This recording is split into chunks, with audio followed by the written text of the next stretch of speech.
नमस्कार दोस्तों। घटना चक्र मार्च अप्रैल 2026 का हम करंट अफेयर डिस्कशन कर रहे थे। उसके अंतर्गत जो है हमने वेरियस टॉपिक जिसमें इंटरनेशनल, राष्ट्रीय और जो है आर्थिकी जो है डिस्कशन कर चुका है हमने। अब जो है वैज्ञानिक परिदृश्य को हम डिस्कशन करेंगे। इसमें पहला पॉइंट है हमारा man portable anti tank guided missile MPATGM का सफल परीक्षण किया गया। ये जो है अत्याधुनिक जो टैंक होते हैं, जैसे हमारी सैनिक होती है कोई भी जो है वो पैदल चलती है, और जो गाइडेड जो है टैंक वगैरह होते हैं वो जो है उससे फाइट करने में दिक्कत होता है। तो हमारी जो पैदल चलने वाले सैनिक हैं उनको एक तरीके से जो है एक एंटी टैंक गाइडेड मिसाइल दिया जा रहा है। इसी को बोला जाता है man portable anti tank guided missile. इसके पहले भी इंडिया के द्वारा जो है anti tank guided missile use हुआ करता था, लेकिन ये जो है इंडिया का फर्स्ट इंडिजीनियस जो है इंडिया के द्वारा स्वतः जो है डेवलप किया हुआ एंटी टैंक गाइडेड मिसाइल है, जो कि हमारे सैनिकों के द्वारा जो है ग्राउंड लेवल पे यूज किया जाएगा। इसको डेवलप किया गया है DRDO के द्वारा। डिफेंस रिसर्च डेवलपमेंट ऑर्गेनाइजेशन ने 11 जनवरी 2026 को महाराष्ट्र के अहिल्यानगर, जिसका पुराना नाम हुआ करता था अहमदनगर, तो वहाँ पर जो है वहाँ पे KK रेंज में स्वदेशी मतलब indigenous man portable anti tank guided missile का सफल उड़ान परीक्षण किया गया। ये एक तरीके का मोबाइल टाइप का जो है मतलब मूवमेंट होने वाला, एक जगह से दूसरी जगह पे आसानी से जाने वाला एक एंटी टैंक गाइडेड मिसाइल है, जो कि टॉप अटैक मोड में सटीक तरीके से जो है अटैक करता है, नेस्तनाबूद कर दिया जाता है। इसमें मॉडर्न टेक्नोलॉजी वगैरह भी यूज़ किया गया है। अगर इसका टेक्निकल डिटेल्स देखा जाए तो इसका रेंज 2.5 किलोमीटर है, वजन 15 किलोग्राम है, लंबाई 1340 mm है और व्यास जो है 120 mm है। इसमें टेक्नोलॉजी क्या क्या यूज की गई है, एक तो फायर एंड फॉरगेट, मतलब जो है ये गाइडेड मिसाइल है इन द सेंस जैसे कि आप गाइड दे दिए, इसमें जो है टैग कर दिए कि पर्टिकुलरली इस डिस्टेंस पे जाकर के उसको टारगेट करना है, तो आपको फिर इसमें कुछ भी चीज़ करने की ज़रूरत नहीं है, ये अपने टारगेट को अटैक करेगा। फिर जो है टॉप अटैक क्षमता, मतलब जो है टॉप में जाकर के जो किसी भी जैसे टैंक का सबसे वीक पोर्शन होता है उसका टॉप वाला पोर्शन, तो वह टॉप अटैक क्षमता इसके पास ये भी है कि मतलब टॉप में जाकर के अटैक कर पाए। फिर इमेजिंग इंफ्रारेड सीकर, यह मिसाइल की आंख होती है जिसके चलते जो है ये आधार को लक्ष्य के अकॉर्डिंगली जो है ना वो पहचान करता है, जिससे ये दिन या रात दोनों समय समान रूप से सटीक अटैक करता है। इसे गर्मी हीट सिग्नेचर के आधार पर डेवलप किया गया है। फिर टेंडम वारहेड, जिसको बोला जाए कि आधुनिक टैंकर पे जो है एक्सप्लोसिव रिएक्टिव आर्मर लगे होते हैं, तो उसको जो है किस तरीके से जो है डिफीट करना है उस टेक्नोलॉजी का भी इसमें यूज किया गया है। जिसमें कि जैसे मान लीजिए अगर आर्मर लगा हुआ है एक्सप्लोसिव रिएक्टिव आर्मर, तो पहला धमाका क्या करेगा, उसके कवच को हटा देगा, और दूसरा धमाके के अंतर्गत जो है वारहेड टैंकर के भीतर जा करके तबाही कर मचाएगा। मतलब पहले उसके डिफेंस सिस्टम को, जो टैंकर का डिफेंस सिस्टम है उसको ख़त्म करेगा, और उसके बाद जब डिफेंस सिस्टम खत्म हो जाएगा तो फिर जो है जा करके उसके अंदर जो है उसको डिस्ट्रॉय करेगा। इस जो है एंटी टैंक गाइडेड मिसाइल जो है इंडिया का जो इंडिजीनियसली डेवलप किया गया है, इसको भारत डायनामिक्स लिमिटेड और भारत इलेक्ट्रॉनिक्स लिमिटेड के द्वारा मतलब जो है इसमें इंस्ट्रूमेंट इक्विपमेंट्स वगैरह सप्लाई किया गया है। तो ये दोनों की सामूहिक भागीदारी के तहत जो है इसको उत्पादित किया गया है। और भी बहुत सारे इंस्टीट्यूशन इसमें शामिल हैं इसको डेवलप करने में, लेकिन जो है ये हमारा जो है इंडिजीनियस डेवलप चीज़ है, तो ये किसको रिप्लेस किया गया है, इसको कंपेरिजन किया जाए तो अमेरिका का एक जेवलिन जो है एंटी टैंक गाइडेड मिसाइल हुआ करता था वो, और इजराइल का एक स्पाइक हुआ करता था, उससे इसको कंपेयर किया जा रहा है।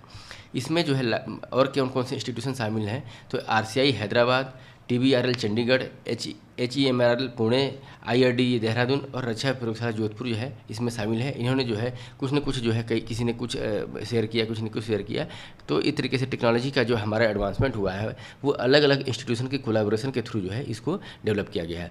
मेन डेवलपिंग एजेंसी इसकी DRDO है। नेक्स्ट टॉपिक है 16वीं अंतर्राष्ट्रीय नवीनीकरण ऊर्जा एजेंसी IRENA की 16वीं असेंबली हुई है। कहाँ पे असेंबली हुई है? UAE में। इसका हेडक्वार्टर भी अबू धाबी UAE में है। इसको UAE कंसेंसस भी कहा जाता है। ये मल्टीलेटरल कोऑपरेशन है, जिसका मुख्य चीज़ ये है कि जो पर्यावरण से संबंधित जो एनर्जी का ट्रांजिशन हो रहा है, अब वो केवल क्या है कि पर्यावरण तक सीमित नहीं है, वो एनवायरनमेंट तक सीमित नहीं है। अब उसका जो है फोकस एरिया ये हो गया है कि आर्थिक रूप से समावेशी, ऊर्जा सुरक्षा और मानव कल्याण से भी ये जुड़ा हुआ है। IRENA की जो 16वीं जो असेंबली हुई है वो 10 से 12 जनवरी 2026 को अबू धाबी UAE में हुई है। डोमिनिक रिपब्लिक जो है इसकी अध्यक्षता के अंतर्गत जो है ये समिट हुआ था, और इसको सर्वसम्मति से इसका टारगेट रखा गया है कि 2030 तक जो रिन्यूएबल एनर्जी जो कैपेसिटी है उसको 3 गुना करना है। कैपेसिटी को कितना करना है? 3 गुना करना है। और जो एफिशिएंसी है हमारी, उस एफिशिएंसी को जो है 2 गुना करना है। हमारे जो रिन्यूएबल एनर्जी की कैपेसिटी है उसको 3 गुना करना है, और जो हमारी एफिशिएंसी है रिन्यूएबल एनर्जी को बनाने की, उस एफिशिएंसी को जो है 2 गुना करना है। तो एफिशिएंसी को वैसे हमको डबल कर देना है, ठीक है। और इस असेंबली के आईआरएनए में जो है delivering on the UAE consensus जो है इस रिपोर्ट का दूसरा संस्करण भी प्रदर्शित किया गया। तो delivering on the UAE consensus ये रिपोर्ट किससे संबंधित है, तो ये आईआरएनए से संबंधित है। इसके अंतर्गत जो मुख्य चीज़ें निकल के आई उसमें यह है कि कृषि खाद्य प्रणालियाँ, इसके अंतर्गत जो है फूड सिक्योरिटी के लिए जो डिसेंट्रलाइजेशन की बात की जा रही है, तो न्यू रिन्यूएबल एनर्जी का और भी विस्तार करने की बात इसमें की गई है, जिससे कि फूड सिक्योरिटी जो है वो बनी रहे। फिर जो है ग्रिड सिस्टम जो होता है, जैसे स्मार्ट ग्रिड क्या है कि जो ग्रिड में डिफ़िकल्टीज़ हैं, जो प्रॉब्लम्स हैं, उसको जो है सॉल्यूशन करने के लिए जो डाटा वगैरह में भी जो बिजली की खपत ज़्यादा बढ़ते जा रही है, तो उसकी बिजली को मांग को पूरा करने के लिए भी जो है आर्टिफिशियल इंटेलिजेंस और डिजिटलीकरण का जो है उपयोग करने की इसमें बात की गई है। फिर महत्वपूर्ण खनिज बोला जाए तो नवीनीकरण प्रौद्योगिकियों के लिए जो आवश्यक खनिज की आपूर्ति है, उसकी श्रृंखला को भी जो है, जो खतरे हैं, जो श्रृंखला में जो बाधाएं आ रही हैं, उसको दूर करने की भी इसमें बात की गई है, समाधान की इसमें बात की गई है। इंडिया की ओर से जो है केंद्रीय नवीन और नवीनीकरण ऊर्जा मंत्रालय के द्वारा प्रहलाद जोशी ने जो है इंडिया का प्रतिनिधित्व किया गया था। इंडिया का जो वसुधैव कुटुंबकम वाला जो फिलोसॉफी है, उसके अंतर्गत एक पृथ्वी, एक परिवार, एक भविष्य के सिद्धांत को जो है निर्देशित करते हुए यहाँ पर क्या है कि इक्वलिटी की बात करता है, इंक्लूसिविटी की बात करता है और साथ साथ जो है कोऑपरेशन की बात करता है। इंडिया का जो फिलोसॉफी है ये एनर्जी से संबंधित। और साथ साथ जो है इंडिया की इस असेंबली में इंडिया ने ये सूचित किया कि 2025 से ही जो इंडिया ने नेशनल डिटरमाइंड कंट्रीब्यूशन, जो कि पेरिस एग्रीमेंट के तहत जो है इंडिया 2030 तक किस तरीके से जो है अपने जीडीपी के हिसाब से जो ग्रीन हाउस गैसेस हैं, क्लाइमेट चेंज वाली गैसें हैं, उसको रिड्यूस करेगा। तो उस लक्ष्यों को जो है अनुसार अपनी स्थिति के हिसाब से बिजली की जो क्षमता है, जो रिन्यूएबल एनर्जी बिजली की क्षमता है, उसको 50% जो है नॉन फॉसिल फ्यूल बेस, मतलब जो है उसमें हमारी जितनी भी कैपेसिटी है बिजली बनाने की, उसमें 50% जो है वो solar energy, wind energy, hydraulic energy इससे एसोसिएटेड होगा। और ये उपलक्ष्य जो है इंडिया ने अभी ही पा लिया है, जो कि लक्ष्य हमारा कब था, 2030 तक का था।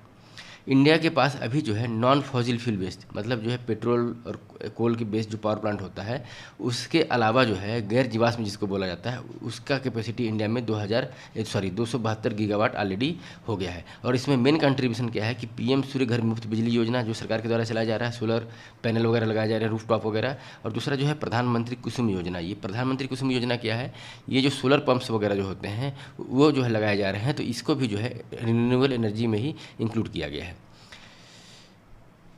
जो पीएम कुसुम योजना जो है डीजल पंपों को बदल करके जो है सौर ऊर्जा के द्वारा जो है 21.7 लाख किसानों को लाभान्वित करते हुए सोलर पंप लगाए गए हैं। और पीएम सूर्य घर के अंतर्गत जो है 2 साल से कम समय के भीतर जो है 25 लाख घरों को कवर किया गया है। और मार्च 2027 तक जो है 1 करोड़ घरों को सोलर पैनल के थ्रू जो है पीएम सूर्य घर योजना के अंतर्गत लगाने की इसमें जो है बात की गई है। साथ साथ भारत ने ये भी बोला है कि 2030 तक जो है 300 बिलियन $US का जो रिक्वायरमेंट होगा रिन्यूएबल एनर्जी के प्रोडक्शन से संबंधित और ग्रीन हाइड्रोजन ऊर्जा भंडारण और स्वच्छ ऊर्जा निर्माण केंद्र के लिए, तो उसके रिक्वायरमेंट को इंडिया ने जो है पेश किया है कि ये जो एनर्जी के फाइनेंस से संबंधित जो गैप हो रहा है, इसके लिए भी बात होनी चाहिए। फिर इस असेंबली में भारत और यूएई के बीच में जो है संबंधों को और प्रगाढ़ किया गया है। इसमें एनर्जी से संबंधित जो है 2 देशों ने मिल करके आगे बढ़ा है, जिसमें कि रिन्यूएबल एनर्जी से साथ साथ जो है मिश्रित वित्त, जिसको ब्लेंडेड फाइनेंस और प्रौद्योगिकी सहयोग पर भी बात की गई है। साथ साथ जो इंडिया ने जो लिस्ट डेवलप कंट्रीज़ होते हैं और छोटे आइलैंड वाले जो कंट्रीज़ होते हैं, उनके लिए जो है टेक्नोलॉजी ट्रांसफ़र और कम लागत वाले जो है जो टेक्नोलॉजी होगी उनको जो है फाइनेंस करने की भी वकालत इंडिया के द्वारा किया गया है। इंडिया इसमें जो है ग्लोबल साउथ का एक मेजर वॉइस के रूप में जो है निकल करके आया है। और इस असेंबली में जो है ग्रीन हाइड्रोजन और साथ साथ जो है एनर्जी के जो है स्टोरेज से संबंधित जो है जो चीज़ें होनी चाहिए उस पर ध्यान केंद्रित करते हुए इंडिया ने राष्ट्रीय हरित हाइड्रोजन मिशन की जो है प्राथमिकताओं से संबंधित जो है वैश्विक मंच पर अपनी बात को मजबूती से यहाँ पे रखा है। साथ साथ जो है 16वीं असेंबली जो हुई है ये, इसके अंतर्गत इस बात पे जोर दिया गया है कि ऊर्जा का जो संक्रमण है अब जो है अनिवार्य हो गया है, अपरिहार्य हो गया है, इसका कोई सब्स्टिट्यूट नहीं है। और भारत की आगामी जो प्राथमिकता होगी वो रिन्यूएबल एनर्जी से संबंधित क्या क्या चीज़ें हैं, तो इसमें ग्रिड का आधुनिकीकरण है। ग्रिड का आधुनिकीकरण क्या है कि अभी जो ग्रिड है वो परमानेंट जो पावर जनरेशन से आने वाली जो पावर है उसके थ्रू जो है वो चलता है, लेकिन जो रिन्यूएबल एनर्जी जो है उसको एडजस्ट करने के लिए जो ग्रिड के आधुनिकीकरण की बात इसमें की गई है। साथ साथ जो है ग्रीन एनर्जी कॉरिडोर को निर्माण की बात की गई है। और प्रोडक्शन से संबंधित जो है PLI योजना जो है प्रायोरिटी सेक्टर लेंडिंग के तहत जो है इस योजना के तहत जो घरेलू सौर और बैटरी का जो है प्रोडक्शन को और बढ़ाने की बात की गई, जिससे कि जो है इंपोर्ट पर डिपेंडेंसी है जो है वो कम हो जाए। दूसरा जो है 1.5 डिग्री सेल्सियस जो ग्लोबल वार्मिंग का जो टेम्परेचर है, हमको प्री इंडस्ट्रियल एरा वाले टेम्परेचर से कम रखना है। उसको प्राप्त करने के लिए जो फाइनेंस जो हमको चाहिए, उसमें जो गैप आ रहा है उसको भी बात इंडिया के द्वारा किया गया है। IRENA को देखा जाए तो इसकी स्थापना 2009 में हुई थी। हेडक्वार्टर इसका कहाँ पे है? अबू धाबी UAE में है। भारत इसका जो है फाउंडिंग मेंबर है। सदस्य इसके 171 हैं, जिसमें 170 देश शामिल हैं और यूरोपियन यूनियन अलग से एक जो है संस्था के रूप में शामिल है। इसमें टोटल 171 मेंबर इसके द्वारा जो प्रमुख रिपोर्ट जो प्रीलिम्स के पर्सपेक्टिव से इंपॉर्टेंट हो जाता है, वीटो मतलब वर्ल्ड एनर्जी ट्रांजिशन आउटलुक। तो वर्ल्ड एनर्जी ट्रांजिशन आउटलुक जो है अंतर्राष्ट्रीय नवीनीकरण ऊर्जा एजेंसी के द्वारा जो है रिलीज किया जाता है।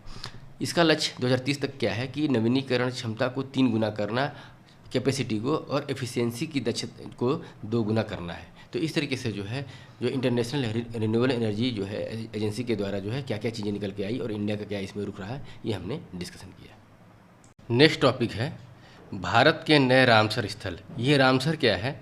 तो रामसर एक कन्वेंशन है जो कि ईरान के एक शहर रामसर में 1971 में हुआ था।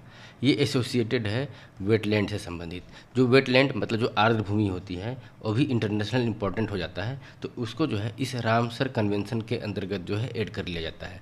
और इंटरनेशनल इंपॉर्टेंस होने की वजह से जो है उसकी संरचना जो है विश्व के मानक के हिसाब से किया जाता है। ये एक अंतर्राष्ट्रीय संधि है जो कि विश्व भर के वेटलैंड्स के संरक्षण एवं उसके जो है बुद्धिमत्तापूर्ण उपयोग को बढ़ावा देती है। ठीक है, 1971 में जो है ये स्टार्ट हुआ था, लेकिन भारत जो है 1982 से इसका मेंबर है, इसका भागीदार बन गया। वर्तमान में रामसर के जो है 173 जो है पक्षकार देश हैं और उसके अंतर्गत जो है 2500 से अधिक जो है रामसर स्थलों को वैश्विक नेटवर्क के अंतर्गत जोड़ा गया है। जो भी वेटलैंड्स जो है इसके अंतर्गत आते हैं वो world wetland of international importance के रूप में जो है माने जाते हैं, जो कि पारिस्थितिकी, जैविक विविधता और मानव जीवन हेतु अत्यंत महत्वपूर्ण हो जाते हैं। वेटलैंड्स के हिसाब से इंडिया का जो डाटा देखा जाए तो 30 जनवरी 2026 तक जो है भारत के 2 और जो वेटलैंड्स को रामसर के अंतर्गत जो है ऐड कर दिया गया है, जिसमें पटना पक्षी अभयारण्य जो कि उत्तर प्रदेश के एटा डिस्ट्रिक्ट में है और दूसरा जो है छारी डांड जो कि कच्छ में गुजरात में स्थित है। इस तरीके से जो है भारत में टोटल जो है 98 रामसर साइट्स जो है वो हो गए हैं। सबसे लेटेस्ट जो है हमारा जो रामसर साइट्स है वो जो है पटना जो है एटा जो डिस्ट्रिक्ट में है वो दिसंबर 2025 को मिला था और छारी डांड वाला जो है 16 जून 2025 को जो है इसके अंतर्गत इंक्लूड किया गया। एशिया में जो है सबसे ज़्यादा जो है वेटलैंड्स किसी देश में है वो तो इंडिया में है और इंडिया जो है वर्ल्ड का तीसरे नंबर का है। एशिया में नंबर 1 पोजीशन है वेटलैंड के नंबर में और वर्ल्ड में जो है तीसरे नंबर पे है। नंबर 1 पे यूके है, यूनाइटेड किंगडम में 176 वेटलैंड साइट्स हैं और मेक्सिको में 144 वेटलैंड साइट्स हैं। इसके बाद तीसरे नंबर पे इंडिया है जिसमें 98 वेटलैंड साइट है। अब इसके बारे में जो है अगर देखा जाए तो यूपी में जो है अकेले केवल 11 जो है वेटलैंड साइट्स हो गए हैं पटना पक्षी अभयारण्य को लेकर के। इंडिया में सबसे ज़्यादा जो वेटलैंड्स हैं वो तमिलनाडु में है जिसके अंतर्गत जो है 20 रामसर साइट्स हैं। सेकंड स्थान पे जो है यूपी का है जिसके अंतर्गत 11 रामसर साइट्स हैं। सबसे पहला इंडिया का जो वेटलैंड्स है वो चिल्का झील जो है उड़ीसा में स्थित है, उसको बनाया गया था। और सेकंड जो है केवलादेव घाना जो नेशनल पार्क है राजस्थान में, उसको जो है 1981 में जो है इन दोनों को Ramsar wetland sites of international importance के अंतर्गत जो है जगह मिली थी। पटना अभयारण्य की जो है उत्तर प्रदेश में देखा जाए तो ये इसकी मुख्य प्रजातियां जो है जल पक्षी होती हैं, साथ साथ मगरमच्छ भी स्थित है। और मतलब जो है इसको माइन्यूटली डिस्कशन करने की जरूरत नहीं है, लेकिन इसका इंपॉर्टेंस कहाँ पे है कि ये अपनी विशेषताओं के चलते, जैसे कि यहाँ पे 252 से ज़्यादा पौधों की प्रजातियाँ और पक्षियों की 178 प्रजातियाँ जो है यहाँ पर आती हैं। इसके चलते जो है यहाँ पे बायोडाइवर्सिटी जो है वो यहाँ पे दिखता है। तो इसलिए जो है इसको जो है बर्ड लाइफ इंटरनेशनल के द्वारा जो है महत्वपूर्ण पक्षी और जैव विविधता क्षेत्र के रूप में घोषित किया गया था। इसको किसके द्वारा? बर्ड लाइफ इंटरनेशनल के द्वारा। फिर छारी डांड को देखा जाए तो गुजरात में टोटल 5 जो है वेटलैंड साइट्स हैं, उसमें छारी डांड जो है सबसे लास्ट है। छारी का मतलब होता है जलमग्न और डांड का मतलब है उथली झील। ये एशिया का जो सबसे बड़ा घास का मैदान क्या है? बन्नी घास मैदान। वो कहाँ पर है? कच्छ के पास है बन्नी घास, तो उसी का ये हिस्सा है। छारी डांड जो है वो वेटलैंड जो है इसी का हिस्सा है और इसे जो है कच्छ का स्वर्ग भी कहा जाता है। कच्छ के गुजरात कच्छ जिले की स्थिति जो है छारी डांड जो है एक मौसमी खारा वेटलैंड है, सलाइन वेटलैंड है। यह बन्नी के शुष्क घास मैदानों और कच्छ के रण के बीच में स्थित है। मानसून के सीज़न में जो है यहाँ पर जो है पानी इकट्ठा हो जाता है, जिससे पौधों और जानवरों की विस्तृत प्रजातियों के लिए एक आदर्श आवास ये बन जाता है। साथ साथ वनस्पति के रूप में देखा जाए तो यहाँ मुख्य रूप से इंडियन गम ट्रेगाकैंथ और गंभीर रूप से विलुप्त प्राय इंडियन बेडेलियम ट्री, जिसको गूगल बोलते हैं, वो पाए जाते हैं, जो कि शुष्क परिस्थितियों के अनुकूल होती हैं।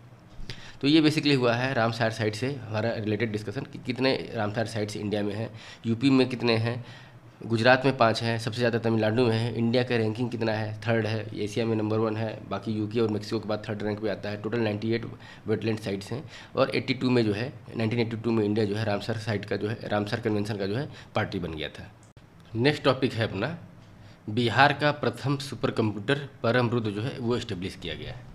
ये सुपर कंप्यूटर क्या होता है, तो सुपर कंप्यूटर जो है जो बड़े वैज्ञानिक अनुसंधान होते हैं, रिसर्च सेंटर वगैरह होते हैं, उसमें बिग डेटा से होता है, तो उसका विश्लेषण और जटिल सिमुलेशन, फायर कैलकुलेशन, ये सब चीज़ों के लिए जो है सुपर कंप्यूटर जो है डेवलप किए जाते हैं और वो उनकी बुनियादी क्षमता को बनाते हैं। ये जो सुपर कंप्यूटर परम रुद्र है, इसको जो है IIT पटना के बिहार, जो कि बिहार में स्थित है, इसका पहला सुपर कंप्यूटर परम रुद्र स्थापित किया गया है। 26 दिसंबर 2025 को IIT पटना में बिहार के पहले सुपर कंप्यूटर परम रुद्र का औपचारिक उद्घाटन किया गया है। परम रुद्र को जो डेवलप किया गया है, जो कि सुपर कंप्यूटर है, उसको नेशनल कंप्यूटर मिशन NSM के तहत जो है ministry of electronics and technology जो है MIT और साथ साथ जो है department of science and technology विभाग के द्वारा जो है संयुक्त रूप से संचालित इसको किया गया था। इसका जो प्राथमिक लक्ष्य ये है कि भारत में जो उच्च प्रदर्शनी कंप्यूटिंग है, इसकी जो इंफ्रास्ट्रक्चर है उसको सुदृढ़ करना, उसको बढ़ाना, जिससे कि शैक्षणिक संस्थानों और अनुसंधान केंद्रों को जो है वैश्विक स्तर पर गणना क्षमता जो है वो हाई कैपेसिटी जो है वो प्राप्त हो सके। ये सुपर कंप्यूटर पूरी तरह से जो है इंडिजीनियस है, स्वदेशी है के रूप में इसको विकसित किया गया है और सर्वर और सॉफ्टवेयर पर आधारित है। जो विकसित सर्वर और सॉफ्टवेयर पर आधारित है, और सर्वर कौन सा है इसका, तो इसका सर्वर जो है रुद्र सर्वर जो है इसका मेन है, जो कि बहुत ही फास्ट होता है। परम रुद्र को देखा जाए तो सुपर कंप्यूटिंग क्षमता इसकी 838 टेराफ्लॉप है, 180 कंप्यूटर नोड्स हैं इसके, 1 पेटाबाइट हाई परफॉर्मेंस स्टोरेज है, NVIDIA A100 GPU है और रुद्र सर्वर पर आधारित है, जिसको कि इंटेल जियोन प्रोसेसर एवं ओपन सोर्स सॉफ्टवेयर के स्टैक के द्वारा इसको रखा गया है। जो परम रुद्र जो है इसकी क्षमताएं देखा जाए तो जटिल जो वैज्ञानिक डाटा होता है उसका विश्लेषण करना, उसको एनालिसिस करना और शोध कार्य में जो है उल्लेखनीय क्रांतिकारी परिवर्तन लाने का एक इसमें विजन रखा गया है। जो उन्नत अनुसंधान है जैसे कि कंप्यूटेशनल एस्ट्रोबायोलॉजी, मटेरियल डिजाइन और मॉलिक्यूलर इलेक्ट्रॉनिक्स, इसमें ये कार्य करेगा। फिर इंजीनियरिंग एंड साइंस में जो है फ्लूइड्स मैकेनिक्स, जटिल गणितीय मॉडलिंग को कार्य करेगा ये। साथ साथ जो फ्यूचर टेक्नोलॉजी जैसे कि artificial intelligence, big data analysis और क्वांटम कंप्यूटिंग, इसमें जो है इसका बेसिक योगदान रहेगा। तो जो परम रुद्र जो है किस सर्वर पर काम कर रहा है, तो ये इसका सर्वर है रुद्र सर्वर, और साथ साथ जो स्वदेशी रूप से विकसित सिस्टम सॉफ्टवेयर स्टैक का उपयोग करके इसको बनाया गया है। इसके अलावा जो है अगर तमिलनाडु में देखा जाए कुछ जो है मतलब सुपर कंप्यूटर से संबंधित जो है हमारे डाटा भी देख लेते हैं कि परम सावक एक सुपर कंप्यूटिंग इन बॉक्स को इंजीनियरिंग कॉलेज और विश्वविद्यालयों के छात्रों और शोधकर्ताओं के बीच में जो है HPC और AI कंप्यूटिंग आवश्यकताओं को पूरा करने के लिए देश में डिजाइन, विकसित और निर्मित किया गया था परम सावक के रूप में। 3 जनवरी 2026 को इलेक्ट्रॉनिक्स मिनिस्ट्री के द्वारा जो है परम शक्ति सुपर कंप्यूटिंग सुविधा जो है IIT मद्रास में स्थापित किया गया था। इस सुविधा का मुख्य सिस्टम परम रुद्र है, जो कि 31 पेटाफ्लॉप क्षमता वाला सुपर कंप्यूटर है। ये पेटाफ्लॉप क्या होता है, जैसे कि टेराफ्लॉप हमने यहाँ पे देखा, तो टेराफ्लॉप से जो है 1000 टाइम्स, मतलब 1000 teraflop is equal to 1 petaflop होता है, तो उससे 1000 टाइम्स जो है स्पीड अप होता है पेटाफ्लॉप का। ये हमारा जो पूरा सुपर कंप्यूटिंग सिस्टम जो चल रहा है डेवलपमेंट का, ये भारत के सीडेक एक संस्था है जो कि पुणे में स्थित है, उसके द्वारा संचालित किया जाता है कि रुद्र श्रृंखला सर्वरों एवं एलामिनक्स आधारित स्वदेशी सॉफ्टवेयर स्टैक के द्वारा जो है इसको निर्मित किया जाता है। राष्ट्रीय सुपर कंप्यूटिंग मिशन को देखा जाए तो इसकी शुरुआत जो है अप्रैल 2015 में 4500 करोड़ के खर्च के आधार पे जो है इसको लॉन्च किया गया था। इसको लॉन्च किया गया था ministry of electronics and technology के द्वारा, साथ साथ जो department of science and technology इसका मेन डिपार्टमेंट है जो कि पुणे में स्थित है, सीडेक भी जो है वो पुणे में स्थित है, और बेंगलुरु स्थित जो है इंडियन इंस्टीट्यूट ऑफ साइंस, ये इंस्टीट्यूशन जो है मिल करके जो है भारत का राष्ट्रीय सुपर कंप्यूटिंग मिशन जो है वो चलाते हैं। नेशनल मानक जो प्रबंधन होता है, स्टैंडर्ड ऑर्गेनाइजेशन जो है, उसके अंतर्गत 44 पेटाफ्लॉप की गणना क्षमता वाले 38 सुपर कंप्यूटर अभी तक जो है स्थापित किए जा चुके हैं। और इस 38 में जो है पिछले 5 सालों में, जैसे कि हमारा जो है राष्ट्रीय सुपर कंप्यूटिंग मिशन 2015 से चल रहा है, लेकिन पिछले 5 सालों में ही केवल 35 सुपर कंप्यूटिंग जो है स्थापित किए गए हैं। इसके अतिरिक्त जो 6 नए सुपर कंप्यूटिंग सिस्टम की तैनाती का कार्य जो है वो प्रगति पे है, जिसकी क्षमता जो है कुल 680 करोड़ रुपए है।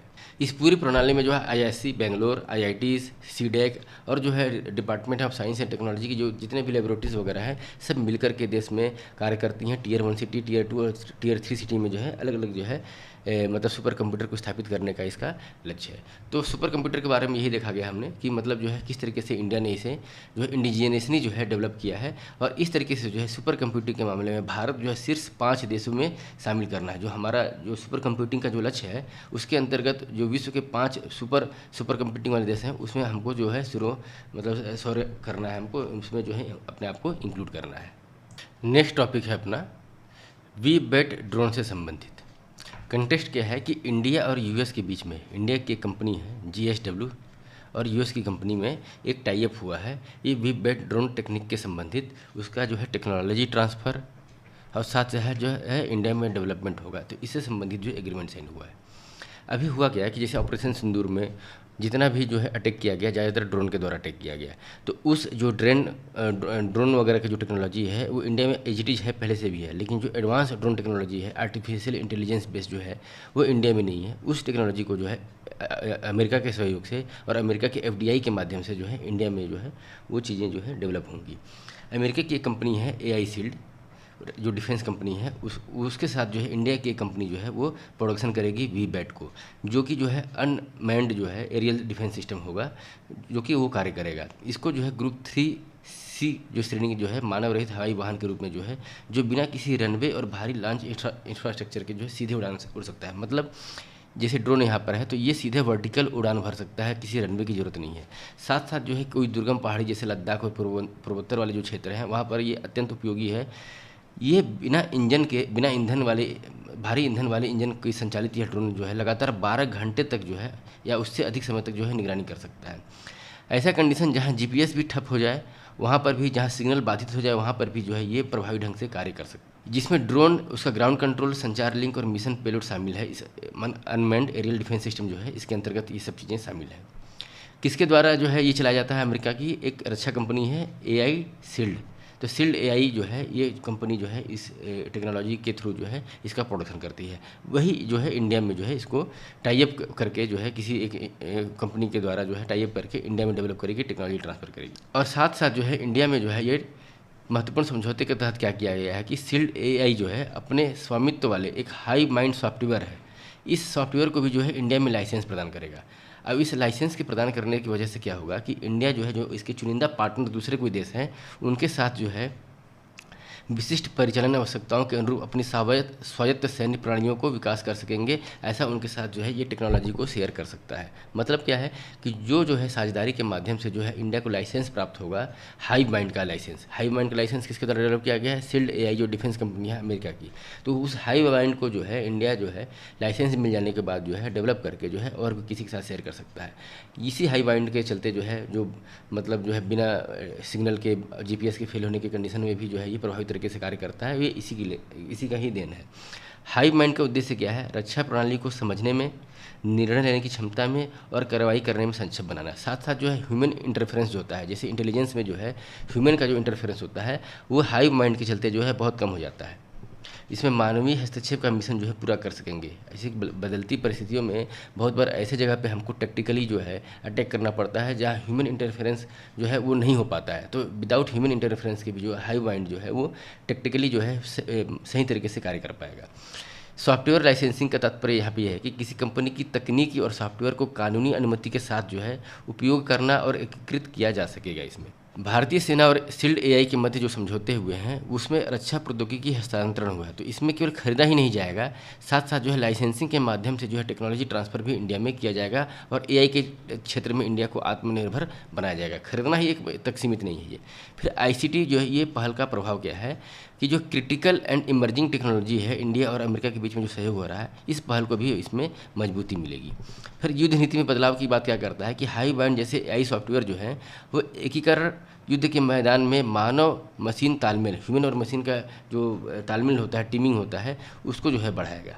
इलेक्ट्रॉनिक्स के संदर्भ में देखा जाए तो वी बैट का तात्पर्य क्या होता है? वोल्टेज और बैटरी के संयोजन से संबंधित है।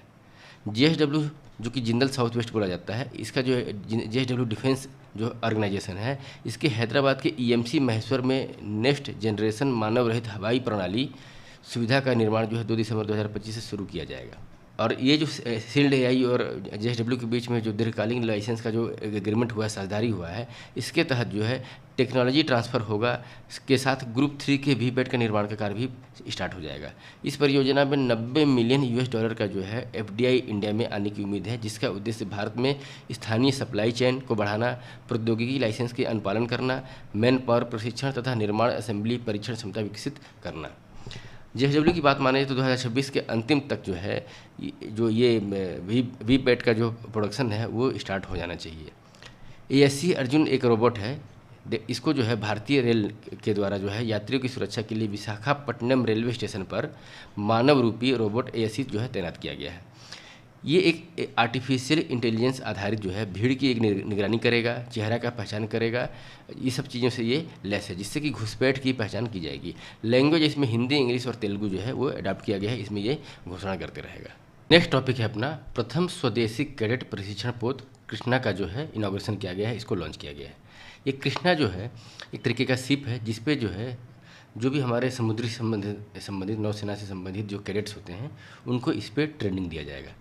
तो इसके बारे में देखा जाए कि 16 फरवरी 2026 को तमिलनाडु के चेन्नई स्थित कटुपल्ली में जो है एलएनटी के द्वारा जो है ये जो है सीटीएस का निर्माण किया गया था। सीटीएस का मतलब हुआ जो है कैडेट ट्रेनिंग शिप्स। तो इसकी मतलब जो है तीन सीरीज में जो है इसको रिलीज करना है। 3 शिप का जो है ऑर्डर मिला हुआ है एलएनटी को। इसके अंतर्गत जो है ये फर्स्ट जो है इंडिजिनियसली डेवलप जो है सीटीएस है।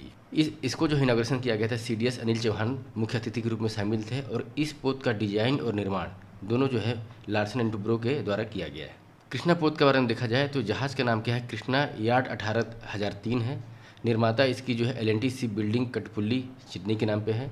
लॉन्च इसको किया गया 16 फरवरी 2026। इसमें जो है जो भी अधिकारी होंगे नौसेना से संबंधित, नेवी से संबंधित और महिला कैडेट, तो इनको और साथ साथ जो मित्र देश हैं हमारे उनके जो है कुछ अगर प्रशिक्षु आते हैं तो उनको सी ट्रेनिंग देने के लिए इस शिप का निर्माण किया गया है। इसमें महिला कैडेटों को जो है ट्रेनिंग देने के लिए जो है अनुकूल बनाया गया है, जिससे कि जो है इसमें ये रिकॉग्नाइज किया गया है कि महिलाओं की जो बढ़ती हुई भूमिका जो दिख रही है, साथ साथ जो है हमारा कोई भी डेवलपमेंट जो है इंक्लूसिव होना चाहिए, तो उसको देखते हुए ये हमारे विकास को दर्शाता है।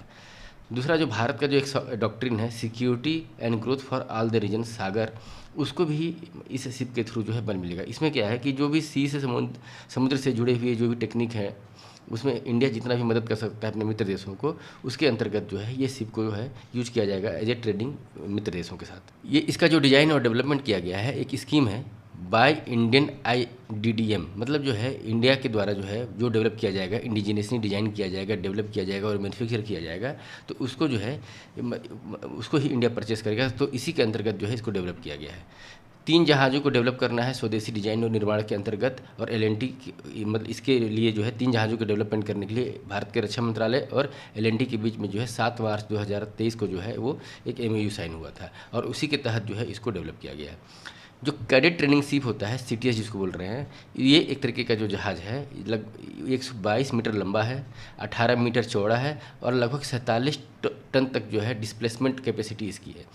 इसके अंतर्गत जो है 20 अधिकारी, 150 नाविक और 200 कैडेट जो है रह सकते हैं। इसकी अधिकतम सीमा जो है 20 नॉटिकल माइल्स है और इंड्योरेंस लिमिट मतलब जो है 60 दिन तक जो है वो समुद्र के अंदर रह सकता है। और इसकी रेंज जो है अगर 15 नॉट से पेड़ चला जाए तो 7500 मील तक ये जा सकता है। इसके अंतर्गत जो है प्रशिक्षण ब्रिज, कैडेट चार्ट्स हाउस और 3 जो है क्लासरूम है, जिसके अंतर्गत जो है 70 सीट्स की असेंबली है और ये मतलब इस टाइप की सुविधाएँ इसमें दी गई हैं। नेक्स्ट टॉपिक है स्क्रैम जेट इंजन का जो है सफल प्रशिक्षण किया गया है। ये स्क्रैम जेट पहला चीज़ है। दूसरा रैमजेट है। ये रॉकेट सिस्टम जो है इंडिया का जो लॉन्चिंग सिस्टम है, ये दोनों जो है सुपरसोनिक और हाइपरसोनिक जो है स्पीड पर कार्य करता है। सुपरसोनिक और हाइपरसोनिक क्या है, जैसे सुपरसोनिक की बात की जाए तो जो माक 1 जो होता है वो स्पीड ऑफ साउंड होता है। तो साउंड की स्पीड से ज़्यादा का जो अगर स्पीड है तो हम उसको बोलते हैं सुपरसोनिक। डबल अगर साउंड है तो मान लीजिए माक 2 हो गया तो हम उसको बोलेंगे सुपरसोनिक। किसी भी चीज़ की स्पीड अगर जो है ध्वनि की स्पीड से ज़्यादा है तो हम उसको क्या बोलेंगे, सुपरसोनिक। अगर डबल है तो सुपरसोनिक बोलेंगे। अगर डबल से भी ज़्यादा है तो हम उसको बोलते हैं हाइपरसोनिक। तो ये स्क्रैमजेट इंजन जो है वो हाइपरसोनिक स्पीड से जो है कार्य करता है। इसी से एक लोअर वर्जन होता है रैमजेट, जो कि जो है सुपरसोनिक स्पीड पर कार्य करता है, मतलब जो है mark 2, mark 3, mark 4, mark 5। Example के लिए दिया जाए तो ब्रह्मोस जो इंडिया का मिसाइल सिस्टम है वो जो है सुपरसोनिक स्पीड पर कार्य करता है। अब जो है डीआरडीओ के द्वारा जो है नया स्क्रैमजेट इंजन जो है उसका सफल परीक्षण किया गया है। ये एक हाइपरसोनिक हथियारों से संबंधित रखता है, जो कि एक बड़ी चुनौती क्या होती है, जो हाई स्पीड जो हथियार होते हैं उनकी स्पीड जो है साउंड से बहुत ज़्यादा होती है। माइक 5 है, इसका मतलब ये हुआ कि ये लंबे समय तक जो है प्रपल्सन सिस्टम को बनाए रखने के लिए इससे ज़्यादा ऊष्मा निकलती है। जब इतनी स्पीड से जब कोई इंजन जो है हवा में ट्रेवल करेगा तो उसमें क्या है कि हीट पैदा होगा। इस हीट को नियंत्रित करने के लिए जो है स्क्रैमजेट इंजन में कुछ ऐसी व्यवस्थाएं की गई हैं जिसको डीआरडीओ के हैदराबाद स्थित प्रयोगशाला में जो है डिफेंस रिसर्च डेवलपमेंट लेबोरेटरी के द्वारा जो है स्क्रैमजेट इंजन की तकनीक का जो है एक महत्वपूर्ण जो है ग्राउंड टेस्ट जो है वो किया गया है। इसको जो है डीआरडीओ और डीएआरडीएल के द्वारा जो है हाइपरसोनिक मिसाइल कार्यक्रम के लिए जो है actively cooled long duration scramjet engine. Actively cooled का मतलब ये हुआ कि जब एटमॉस्फेयर में जब ये रहेगा स्क्रैमजेट इंजन जब ट्रेवल करेगा, कोई मिसाइल सिस्टम ट्रेवल करेगा तो उसको जो है एक्टिवली कूल्ड करना है ताकि जो है उसकी स्पीड से जो एनर्जी जनरेट हो रही है उसके चलते वो ब्लास्ट ना हो जाए। तो एक्टिवली कूल्ड टेक्नोलॉजी के थ्रू जो है लॉन्ग ड्यूरेशन स्क्रैमजेट इंजन का जो है सफल ग्राउंड परीक्षण किया गया है। इसमें 12 मिनट से अधिक समय तक का जो है रन टाइम जो है हासिल किया, जो अपने आप में एक ऐतिहासिक है। ये जो है एयर ब्रीदिंग इंजन सिस्टम है। एयर ब्रीदिंग का मतलब जो है इसको जो जैसे इसके अंदर फ्यूल होता है और फ्यूल को बर्न होने के लिए मान लीजिए ऑक्सीजन चाहिए, तो इसको ऑक्सीजन कैरी करके जाने की ज़रूरत नहीं है। ऑक्सीजन जो है ये एयर से ही जो है ड्रॉ करता है, जो वायुमंडल से ऑक्सीजन लेकर के ईंधन जलाता है। तो ये जो है स्क्रैमजेट का मतलब ही हुआ सुपरसोनिक जो है कंबसन जो है रैमजेट इंजन। इसमें होता जनरली क्या है कि जैसे हमको ऑक्सीजन अगर जनरेट करना है एटमॉस्फेयर से तो हम क्या करते हैं कि कंप्रेसर यूज करते हैं, जो प्रपल्सन सिस्टम जैसे ये पंखुड़ियाँ टाइप की लगी रहती हैं जो नॉर्मली जो है, तो ये रोटेट करता है और ये जो है रोटेशन के बाद जो है एयर को कंप्रेस्ड करके जो है अंदर पुश करता है और वहाँ पर जो है एयर से ऑक्सीजन को ड्रॉ करके जो है फ्यूल के साथ मिक्स करके जो है बर्न किया जाता है और ऑपरेशन होता है। लेकिन यहाँ पर क्या है कि अगर ये ब्लेड सिस्टम यूज किया जाएगा तो इतना स्पीड है इस मिसाइल का, स्क्रैमजेट इंजन चाहे रैमजेट इंजन का, कि ये ब्लेड सिस्टम का जो ब्लेड होता है वो इंटरप्टमेंट पैदा करता है। तो रैमजेट इंजन और स्क्रैमजेट इंजन में ये ब्लेड सिस्टम नहीं रहता है, इसके जगह पर दूसरा एक रैम सिस्टम रहता है। ये रैम सिस्टम क्या है कि हवा को जो है तेज़ी से अंदर की ओर लाता है, फिर उसको जो है जिस तेज़ी से ये फ्लाइट जो है जो इंजन है वो आगे मूव कर रहा है उससे कम स्पीड कर दिया जाता है, रिड्यूस कर दिया जाता है एयर के स्पीड को, और बाद में जो है उसको फ्यूल इंजेक्ट करके जो है बर्न किया जाता है और उसके बाद जो है इसमें कंबशन प्रोसेस चलते रहता है। और ये मिसाइल टेक्निक जो है ब्रह्मोस हुआ चाहे जो भी सुपरसोनिक जो है स्क्रैमजेट इंजन वगैरह जो है वो आगे ऑपरेट होता है। इसके लॉन्च के बाद जो है इंडिया उन चुनिंदा देशों में शामिल हो गया है जैसे कि अमेरिका, रूस और चाइना के क्लब में शामिल हो गया है जिसके पास उन्नत हाइपरसोनिक स्क्रैमजेट इंजन जो है स्थित है। ये जो है 21 जनवरी 2025 को एक्टिवली कूल्ड स्क्रैमजेट कंबस्टर का जो है 120 सेकंड का ग्राउंड परीक्षण किया गया। कब? 21 जनवरी 2025 को। 25 अप्रैल 2025 को दीर्घावधि सब स्केल परीक्षण इस पर किया गया।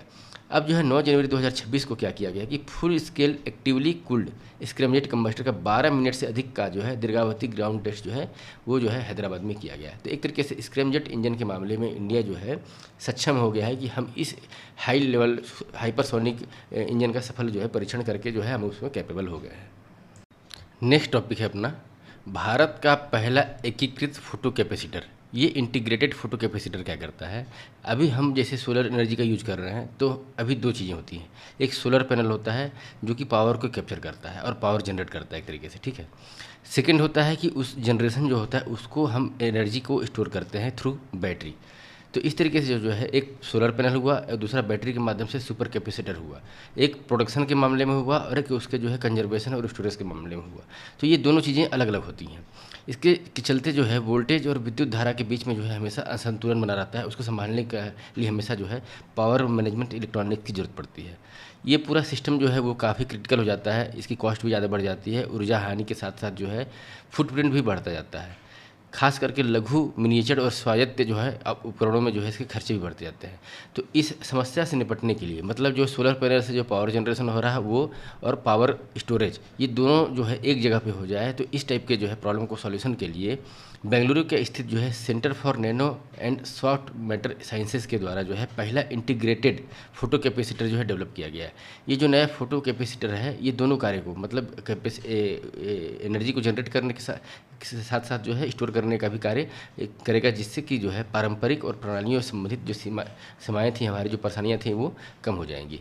और ये उपकरण जो होगा, ये जो पूरा जो है टेक्नोलॉजी होगी एक ही इकाई के रूप में काम करेगा, सिंगल यूनिट के रूप में ये कार्य करेगा, जिसमें सौर ऊर्जा को ग्रहण करने और उसे संग्रहित करने में सक्षम होगा। तो इसी को लेकर के जो है डेवलप किया गया है हमारे बेंगलुरु स्थित जो है CNS के द्वारा। ये जो बेंगलुरु में centre for nano and science matter sciences है, ये जो है इसके फोटो रिचार्जेबल सुपर कैपेसिटर को डेवलप किया गया है यहाँ के साइंटिस्टों। ये इंस्टीट्यूशन जो है centre for nano and soft matter sciences, ये जो है department of science and technology के अंतर्गत जो भारत गवर्नमेंट के अंतर्गत है, वो एक ऑटोनोमस इंस्टीट्यूशन है, शोध ही संस्थान है। इसको जो है लीड किया गया है जो है डॉक्टर कविता पांडे के द्वारा, और ये एक असममित सुपर कैपेसिटर उपकरण में जो है एनोड के रूप में जो है एक्टिवेटेड कार्बन होता है। जैसे जो इसमें जो पैनल होगा, जो सुपर कैपेसिटर अपना जो है, इसमें जो है सुपर कैपेसिटर में एनोड के रूप में जो है एक्टिवेटेड कार्बन है, और कैथोड के रूप में जो है निकिल कोबाल्ट ऑक्साइड जो है वो स्थित है। और साथ साथ जो है निकिल कोबाल्ट को जो है एक जो है नैनो वायर के रूप में यूज किया जा रहा है, और इसको जो है नैनो वायर को जो है बाइंडर फ्री इन्वायरमेंट में तैयार इस तरीके से किया जा रहा है कि इसको जो है निकिल फोम के थ्रू जो है रिएक्शन करा करके इन सिटू हाइड्रोथर्मल प्रक्रिया के माध्यम से तैयार किया जा रहा है। अब चूँकि जो है निकिल कोबाल्ट ऑक्साइड को जो है निकिल फोम के साथ जो है जब रिएक्शन किया जा रहा है, तो इसके तरफ जो है 3D नेटवर्क के माध्यम से जो है एक अत्यंत छिद्रपूर्ण मतलब हाईली जो है पोरस जो है स्ट्रक्चर तैयार हो रहा है, जिसके चलते जो है इसकी एफिशिएंसी बढ़ जा रही है। मतलब एक तो कैप्चर करने की भी एफिशिएंसी बढ़ जा रही है, और साथ साथ जो है जो एब्जॉर्बेशन हो जा रहा है, लाइट का एब्जॉर्बेशन के बाद जो इलेक्ट्रोड वगैरह जो डेवलप हो रहा है सुपर कैपेसिटर के इलेक्ट्रोड की तरह, वो इसमें काम कर रहा है। इसके अंतर्गत जो है जैसे मान लीजिए जो पावर जनरेट हुआ ठीक है, इलेक्ट्रोड के साथ जो यहाँ इलेक्ट्रोड जो बन के आया है वो 10,000 चार्ज डिस्चार्ज के चक्रों के बाद भी जो है अपनी मूल क्षमता से 85% जो है वो बरकरार रखा हुआ है। तो इस तरीके से कितनी एफिशिएंसी इसमें बढ़ गई, तो इसी को लेकर के जो है ये जो है मतलब बेंगलोर के द्वारा जो इसको डेवलप किया गया है। और ये जो है हमारा सस्टेनेबल डेवलपमेंट गोल 7वां जो है वो सस्ती और स्वच्छ ऊर्जा की बात करता है, और सस्टेनेबल डेवलपमेंट गोल 9वां जो है वो बात करता है कि इनोवेशन, इंडस्ट्री, बुनियादी ढांचा वो किस तरीके से है, तो उसको लक्ष्य को प्राप्त करने के लिए उस दिशा में ये कदम बढ़ाया गया है। इंडिया के द्वारा जो है 2030 तक जो है 50 गीगावाट पावर जनरेशन का टारगेट रखा गया है, जो कि गैर जीवाश्म बेस्ड होगा, मतलब नॉन फॉसिल फ्यूल बेस्ड जो है पावर जनरेशन होगा। तो उसके अंतर्गत जो है ये CNS के द्वारा विकसित फोटो कैपेसिटर, जो कि हमारा जो है फॉसिल फ्यूल पे जो डिपेंडेंसी है उसको तो कम करेगा ही करेगा, साथ साथ जो भारत का जो स्मार्ट ऊर्जा भंडारण जो है उपकरण है उसमें भी वैश्विक बाजार में एक अग्रणी स्थान दिला देगा इंडिया को। यह प्रयोग और सैद्धांतिक भौतिकी के सफल समन्वय का एक उत्कृष्ट उदाहरण है। तो ये जो है ओवरऑल जो है हमारा डिस्कशन हुआ सुपर कैपेसिटर से संबंधित। इसमें बेसिकली हमको यही ध्यान देना है कि इसमें जो है निकिल कोबाल्ट ऑक्साइड का जो है यूज किया गया है निकिल फोम नैनो वायर के रूप में तैयार करके, और साथ साथ जो है नैनो वायर जो है वो बाइंडर फ्री है और इसके रूप में तैयार किया गया है, और इसे जो है निकिल फोम पर सीधे इन सिटू हाइड्रोथर्मल प्रक्रिया से निर्मित किया गया है। ये मतलब नया मटेरियल इसमें यूज किया गया है, और बेसिक पर्पज़ यही है कि जो सोलर एनर्जी हम जनरेट करते हैं थ्रू द सोलर पैनल, तो जनरेट करना और स्टोरेज करना जो अलग अलग चीज़ें होती थी उसको एक तरीके से एक इंटीग्रेटेड करके जो है इंटीग्रेट करने के लिए जो है इस टेक्नोलॉजी को यूज किया जाएगा।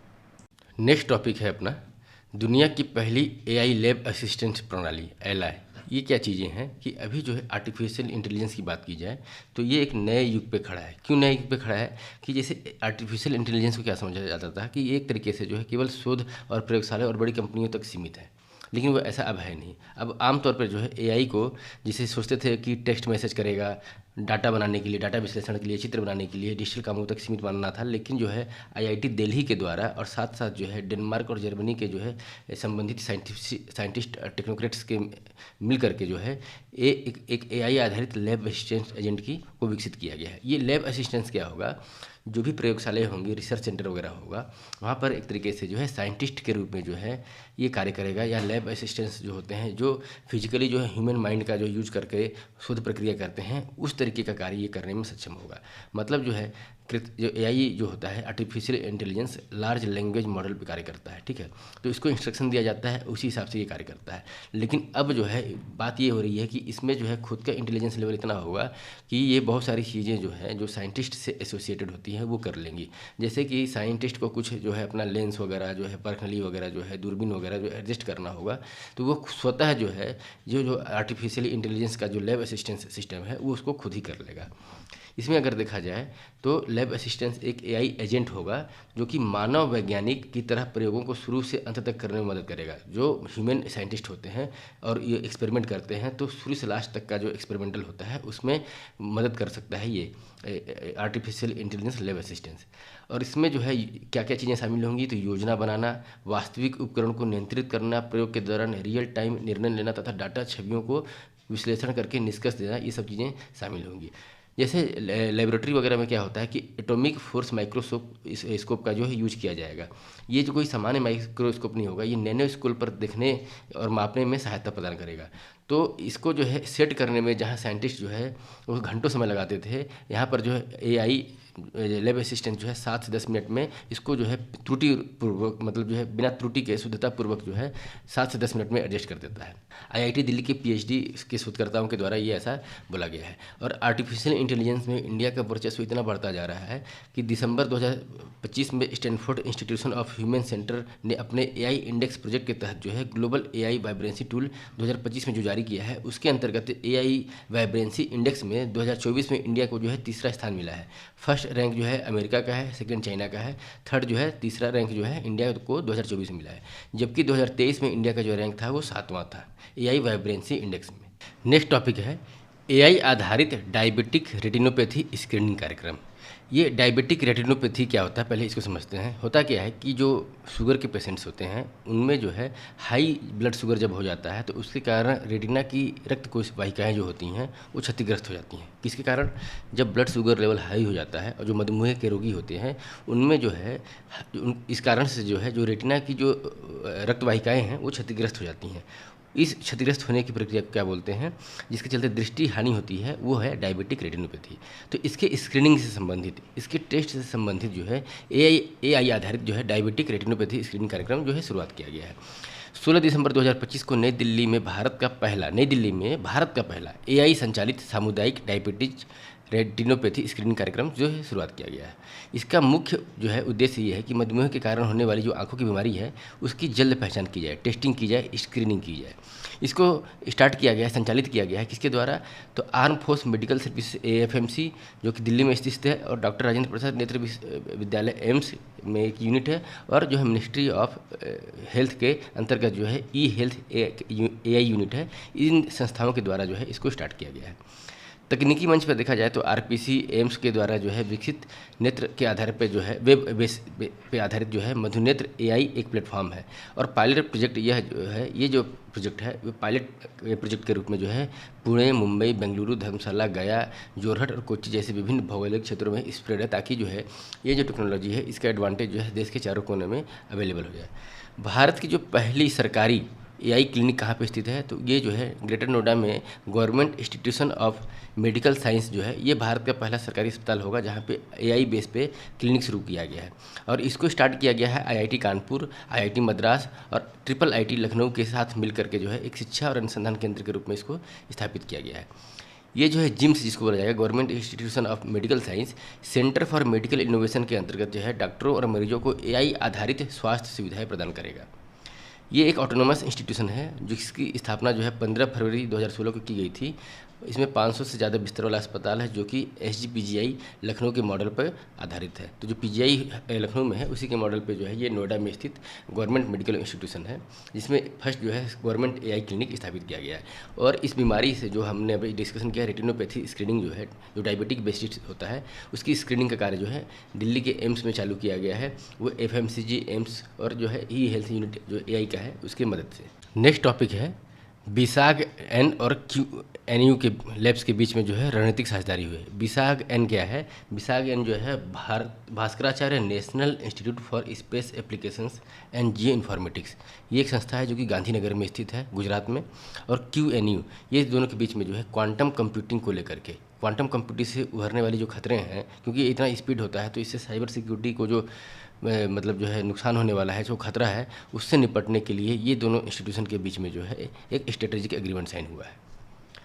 विसाग एन और क्यूएनयू लैब्स के मध्य इस सहयोग का मूल लक्ष्य क्या है कि वैश्विक स्तर पर जो क्वांटम कंप्यूटिंग है, क्वांटम कंप्यूटिंग क्या होता है, जो ऑर्डिनरी कंप्यूटर होता है वो 0 और 1 के बिट पे काम करता है।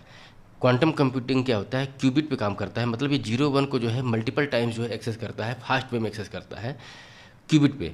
ये बिट पे जो ट्रेडिशनल कंप्यूटर सिस्टम होता था वो बिट को मतलब जो है वो रीड करता था, ये जो है क्यूबिट को रीड करता है। क्यूबिट का मतलब ये हुआ कि जो 0 1 जो बिट है उसको जितना भी फास्ट मूवमेंट होगा उसको ये कैप्चर करेगा।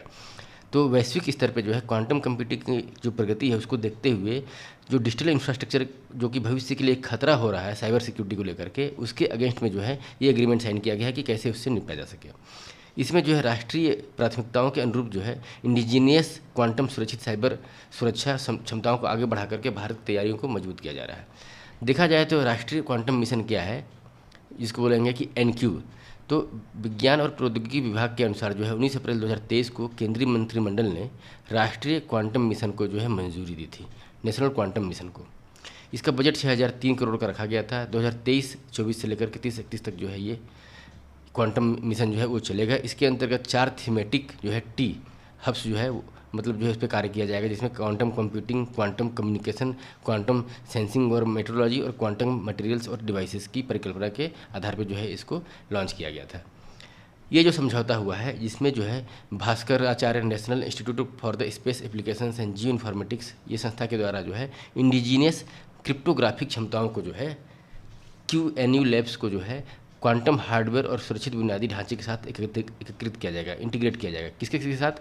विसाग एन का जो है क्रिप्टोग्राफिक क्षमता और क्यूएनयू लैब का जो है क्वांटम हार्डवेयर और सुरक्षित बुनियाद, इन दोनों को इंटीग्रेट किया जाएगा। टारगेट क्या होगा? जो क्वांटम कंप्यूटिंग के जो है एक्सेस यूज होने की वजह से जो साइबर सिक्योरिटी का जो खतरा होने वाला था उससे निपटने के लिए अब विसाग एन के द्वारा जो विकसित स्वदेशी क्रिप्टोग्राफिक सॉफ्टवेयर जो है इस साझेदारी का पूरा केंद्र है। जो क्रिप्टोग्राफिक सॉफ्टवेयर है इसमें जो है सबसे सेंटर पॉइंट है, ये भारत को जो है डाटा सॉवरेनिटी को मजबूत करता है। तो क्वांटम प्रतिरोधक वेब सर्वर जो है ऐसे सर्वर होते हैं जो भविष्य के शक्तिशाली क्वांटम कंप्यूटर के द्वारा किए जाने वाले साइबर हमलों को झेलने में सक्षम होते हैं। बेसिकली जो है क्योंकि अब जैसे क्वांटम कंप्यूटिंग जो है वो डाटाबेस होगा और डाटा को ये बोला जाता है कि ये डाटा आज के आधुनिक युग का न्यू ऑयल है, मतलब जो है सबसे ज़्यादा इंपॉर्टेंट वैल्यूएबल मनी मतलब पैसे से एसोसिएटेड देखा जाए तो ये डाटा है। तो इसकी सुरक्षा राष्ट्रीय सुरक्षा का जो है एक पर्याय बन गया है, पूरक बन गया है। तो विसाग और निजी क्षेत्र की क्यूएनयू लैब्स के बीच ये सार्वजनिक निजी भागीदारी है। सार्वजनिक निजी भागीदारी मतलब पब्लिक प्राइवेट पार्टनरशिप के आधार पे जो है ये पार्टनरशिप किया गया है। तो ये इस बात का प्रमाण है कि भारत में जो क्वांटम सुप्रीमेसी जो है वो नए युग के लिए तैयार हो रहा है, जिसमें जो है केवल मतलब गवर्नमेंट सेक्टर नहीं, प्राइवेट सेक्टर नहीं, दोनों मिल करके जो है पार्टिसिपेट करके आगे बढ़ेंगे। ये केवल सुरक्षित ई गवर्नेंस के लिए को सुनिश्चित नहीं करेगा बल्कि महत्वपूर्ण बुनियादी ढांचे को भी सुरक्षित करेगा। Bhaskaracharya national institute for space application and geo informatics के बारे में देखा जाए तो ये एक तरीके से जो है सूचना प्रौद्योगिकी मंत्रालय के अंतर्गत जो है एक सोसाइटी रजिस्ट्रेशन एक्ट 1860 के अंतर्गत जो है पंजीकृत स्वायत्त वैज्ञानिक सोसाइटी है। 3 प्रमुख कार्यक्षेत्र हैं इसके, एक तो सैटेलाइट कम्युनिकेशन, दूसरा जियो इन्फॉर्मेटिक्स और तीसरा जियो स्पेशियल टेक्नोलॉजी। इस संस्था की स्थापना मूल रूप से 2003 में गुजरात में की गई थी। 2020 में भारत सरकार के द्वारा जो है के अंतर्गत मिनिस्ट्री ऑफ इंफॉर्मेशन टेक्नोलॉजी के अंतर्गत जो है एक ऑटोनोमस वैज्ञानिक संस्था के रूप में राष्ट्रीय स्तर पर इसको उन्नत किया गया। गांधीनगर में स्थित संस्थान उपग्रह के संचार, भूस्थानीय तकनीक के विकास, अनुसंधान और शासन में डिजिटल समाधान प्रदान करेगा। तो ये बेसिकली हुआ हमारा विसाग जी जो है, विसाग एन और क्यूएन बीच में जो रणनीतिक साझेदारी है। विसाग इंस्टीट्यूशन क्या है, फिर राष्ट्रीय क्वांटम मिशन क्या है, क्यों है, किस थीमेटिक पे ये कार्य करता है, इसको हमने अपने इस डिस्कशन में समझा। फिर ध्रुव 64 क्या है? ध्रुव 64 एक टाइप का जो है सेमीकंडक्टर इकोसिस्टम को मजबूत बनाने के लिए जो है भारत के द्वारा जो है ध्रुव 64 नाम का एक पहला स्वदेशी 1.0 gigahertz 64 bit dual core micro processor जो है लॉन्च किया गया है। इसको बनाया गया है सीडेक के द्वारा, माइक्रो प्रोसेसर विकास कार्यक्रम के तहत जो है इसको डेवलप किया गया है। अभी हमको जो है DIR भी प्रोग्राम के तहत जो है 5 ऐसे जो है डेवलप करने थे। तो पहला था हमारा तेजस 32, फिर तेजस 64, उसके बाद जो है इसी के अंतर्गत जो है हमारा ध्रुव 64 आया। अब इसके बाद जो है धनुष और धनुष प्लस जो है प्रोसेसर विकसित किए जा रहे हैं। मतलब हमारा फिर जो है DIR भी जो मतलब यहाँ पे 5वां जो है प्रोग्राम वो कंप्लीट हो जाएगा। ये ध्रुव 64 जो है आधुनिक RISC भी ओपन आर्किटेक्ट पर आधारित है, जो कि लाइसेंस शुल्क को समाप्त कर देगा और नया इनोवेशन जो है बढ़ाने में मदद करेगा। ये जो 5G इंफ्रास्ट्रक्चर है, ऑटोमोटिव सिस्टम है, औद्योगिक संचालन से लेकर के और इंटरनेट ऑफ थिंग्स जैसे जो है स्ट्रेटेजिक और रणनीतिक और व्यावसायिक क्षेत्र जो होते हैं उसके लिए ये उपयुक्त है। ये जो अब इंडिया में जो सेमीकंडक्टर से संबंधित जो हमारे योजनाएं हैं उसको एक तरीके से ये समर्थन देगा। ये कार्यक्रम राष्ट्रीय कार्यक्रम में जो है समर्थन देगा। फिर जो है C2S क्या होता है, चिप्स टू स्टार्टअप जो है, इसके अंतर्गत 113 संस्थानों के माध्यम से 85,000 उद्योग तैयार पेशेवरों को प्रशिक्षित करने का भी इसमें लक्ष्य है। फिर DLI और INUP I2I जो है डिजाइन के लिए वित्तीय प्रोत्साहन और नैनो फैब्रिकेशन सुविधाओं तक पहुंच प्रदान करना भी इसमें शामिल है। तो ये हुआ ध्रुव 64 और जो है क्वांटम कंप्यूटिंग की सुरक्षा से संबंधित जो है हमारा साइंस एंड टेक्नोलॉजी का डिस्कशन। नेक्स्ट टॉपिक है प्रदूषण नियंत्रण पोत समुद्र प्रताप का जो है उद्घाटन किया गया है, कमीशनिंग किया गया है। इसको इंडियन कोस्ट में शामिल कर लिया गया है रक्षा मंत्री के द्वारा। ये एक जो है पोत विशेष जहाज है जिसका मुख्य कार्य जो होगा समुद्र में फैलने वाले जो ऑयल स्पिल वगैरह होते हैं, समुद्र में जो प्रदूषण होता है उनका जो है तुरंत पहचान करना, उसका जो है फैलाव से रोकना, साथ साथ जो है उन्हें सुरक्षित तरीके से जो है डिस्पोज करना, संग्रह करना। इसका जो है मुख्य यूज तब होगा जब समुद्र में आपदा वगैरह जैसे कि अग्निशमन, खोज और सर्च और रेस्क्यू ऑपरेशन, समुद्री कालन परिवर्तन, ये सभी में इसकी भूमिका महत्वपूर्ण होगी। 5 जनवरी 2026 को गोवा में भारत के रक्षा मंत्री के द्वारा जो है इंडियन कोस्ट गार्ड को जो है ये स्वदेशी रूप से निर्मित ये समुद्र प्रताप जो है वो इंडिजीनियसली जो है डेवलप ये समुद्र पोत है, जिसको जो है हैंड ओवर कर दिया गया।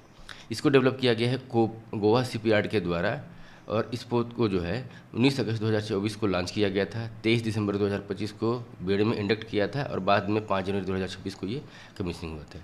ये भारत का पहला इंडिजीनियस स्वदेशी रूप से डेवलप डिजाइन जो प्रदूषण नियंत्रण पोत है, जो कि समुद्री तट रक्षक को बल्कि बेड़े में सबसे बड़ा पोत के रूप में जाना जाएगा।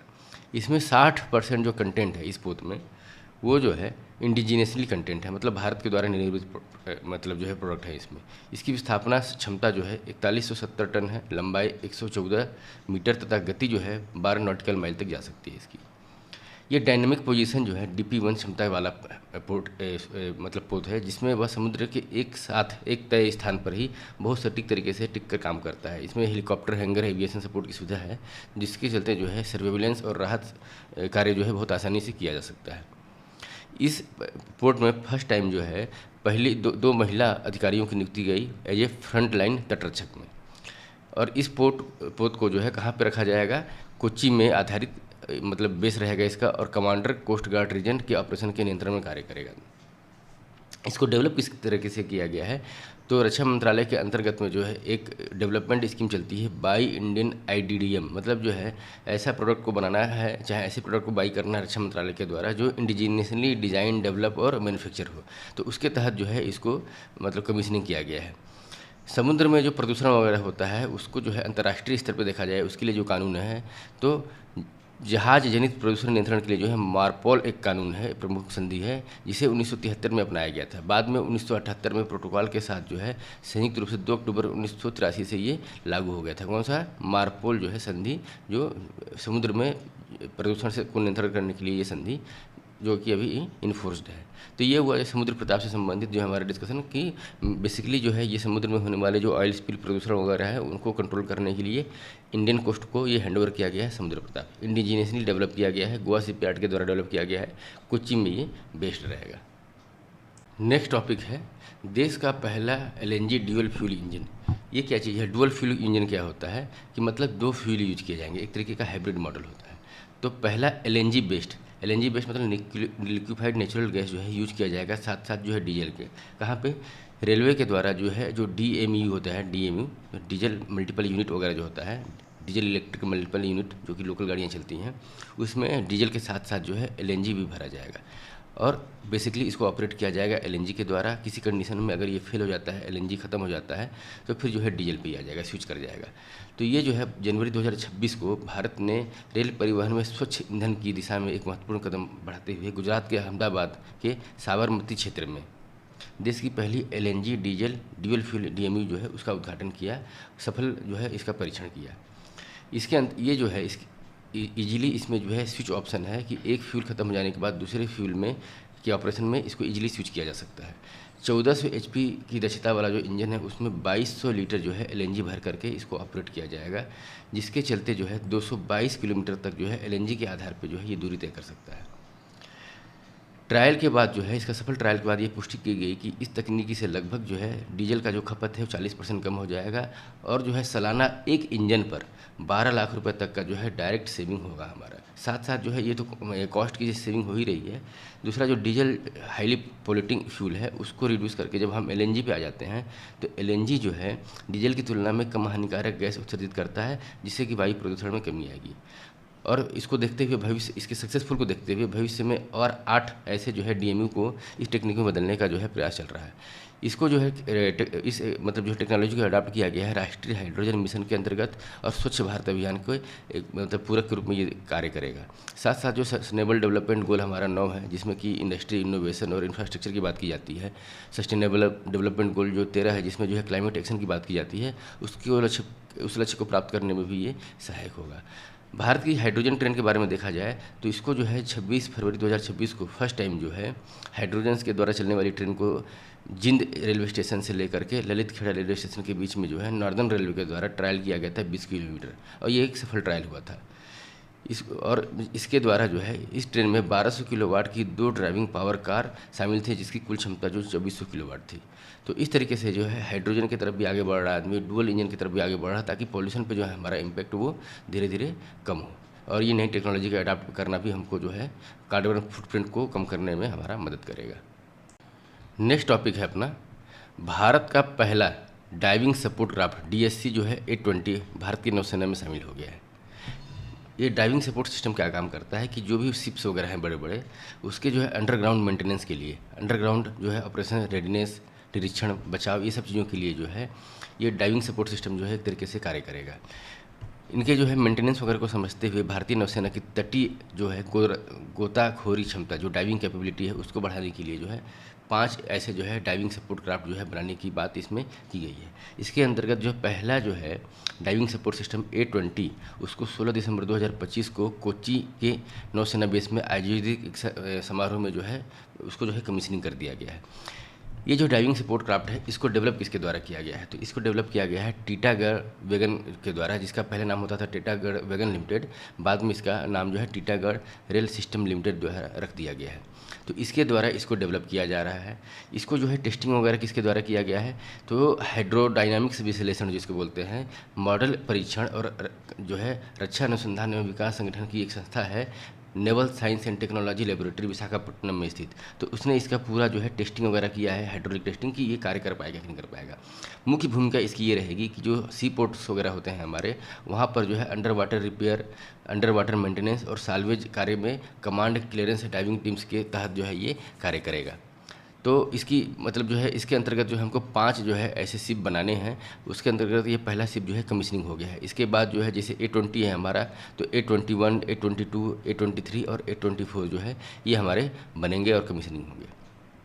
बेसिकली इसमें जानने वाली बात यह है कि इंडिया का जो पहला ये डाइविंग सपोर्ट क्राफ्ट है, जिसको जो है मतलब ये टीटागढ़ रेल सिस्टम के द्वारा डेवलप किया गया है और इसको जो है कमीशनिंग कर लिया गया है। नेक्स्ट टॉपिक है भारत का प्रथम राष्ट्रीय जहाज निर्माण एवं भारी उद्योग पार्क।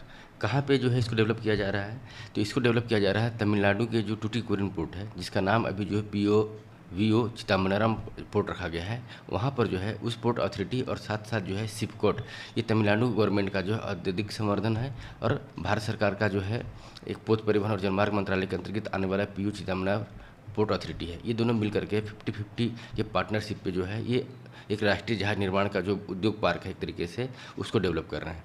क्या है कि समुद्री अर्थव्यवस्था को गति देने के लिए, ब्लू इकोनॉमी को गति देने के लिए तमिलनाडु में देश के पहले राष्ट्रीय जहाज निर्माण और भारी उद्योग पार्क के रूप में जो है इसको एक स्पेशल पर्पज व्हीकल, मतलब ये BOR चिदम्बरम और जो है सिपकोट, ये दोनों मिल करके जो है स्पेशल पर्पज व्हीकल के रूप में कार्य करेंगे और यहाँ पर जो है इंडस्ट्री का क्लस्टर के रूप में नई नई इंडस्ट्रियों को मौका मिलेगा जहाँ पर राष्ट्रीय जहाज निर्माण होगा। टारगेट ये है कि यहाँ पर जो है पूरा का पूरा जो लॉजिस्टिक, मैन्युफैक्चरिंग, मेंटेनेंस वगैरह जो होगा और इसको जो है ऐसा विजन रखा गया है कि मेक इन इंडिया और मेरीटाइम इंडिया विजन 2030 के अंतर्गत जो है भारत को दुनिया के शीर्ष 10 जो है जहाज निर्माणक देश तथा 5 जहाज मरम्मत वाले राष्ट्रों में शामिल करना। यहाँ पर जो है विदेशी जहाज़ों पर निर्भरता को कम करने के लिए और इंडिजियसली शिप बिल्डिंग कैपेसिटी को बढ़ाने के लिए ये पूरा का पूरा स्पेशल पर्पज व्हीकल जो है बनाया गया है। इसमें जो है प्रस्तावित पार्क से जो है भारत की वाणिज्यिक जहाज निर्माण और जहाज मरम्मत क्षमताओं को काफ़ी मजबूती मिलेगी। साथ साथ जो विदेशी शिपयार्डों पर जो हमारी जो डिपेंडेंसी है वो कम हो जाएगी। हिंद महासागर के क्षेत्र में जहाज निर्माण, रख रखाव, समुद्री निर्माण के लिए देश को एक पसंदीदा गंतव्य के रूप में एक स्थापित करने की उम्मीद इसके द्वारा की जा रही है।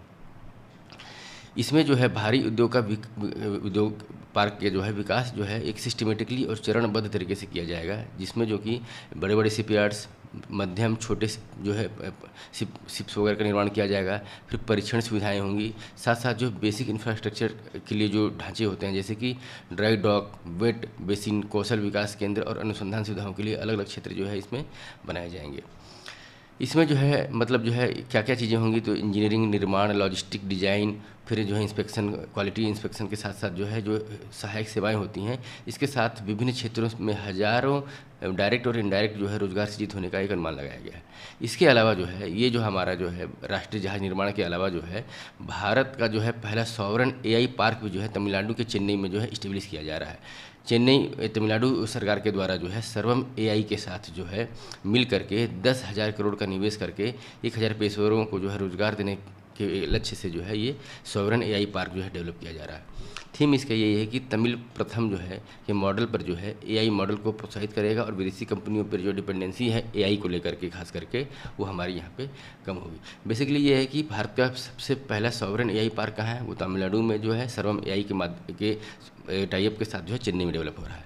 फिर जो राष्ट्रीय जहाज निर्माण और भारी उद्योग के रूप में जो है स्पेशल पर्पज व्हीकल जो है वो डेवलप किया गया है, जिसमें जो है हेवी जहाज वगैरह का निर्माण जो है इंडिया की तूतीकरण पोर्ट, जिसका नाम व्यूअर चितंबरम पोर्ट अब हो गया है, वहाँ पर जो है डेवलप किया जा रहा है 50-50 के पार्टनरशिप। नेक्स्ट टॉपिक है ध्रुव न्यू जनरेशन हेलीकॉप्टर की पहली उड़ान से संबंधित है। क्या चीज़ कि ध्रुव न्यू जनरेशन जो है वो सिविलियन यूज के लिए एक हेलीकॉप्टर होगा, जिसको डेवलप किया जा रहा है हिंदुस्तान एरोनॉटिकल्स के द्वारा।